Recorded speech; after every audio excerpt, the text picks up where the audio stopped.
psixiatrik xəstəxanaya kimlər yatırırlar? Ancaq dırnaqda dəlillərmi?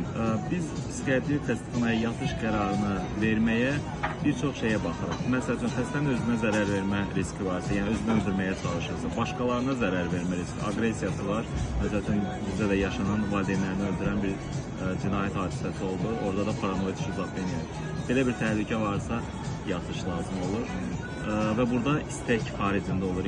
Ən çox da bu olur depressiya və psixotik vəziyyətlərdə. Digər bir nüans isə psixiatrik xəstəxanada xəstəyə nə edirlər? Burada da çox qorxulu ssenarilər var ki, sanki oraya girən insanlar dəli olmaya girib dəli olur kimi dırnaqda yenə də.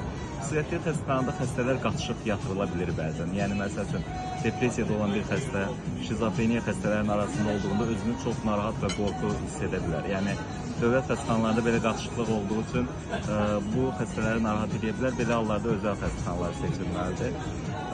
Amma psixiatrik xəstəxananın ən böyük şeyi odur ki, xəstənin özünə zərər vermə və ətrafına zərər vermə riskinin qarşısını alır. Yəni, xəstə oradan istədiyi vaxt çıxa bilmədiyi üçün, özünə zərər vermə alətlərinə əli çatmadığı üçün, yəni ki, bıçaqdır, rezgadır, belə şeylərə.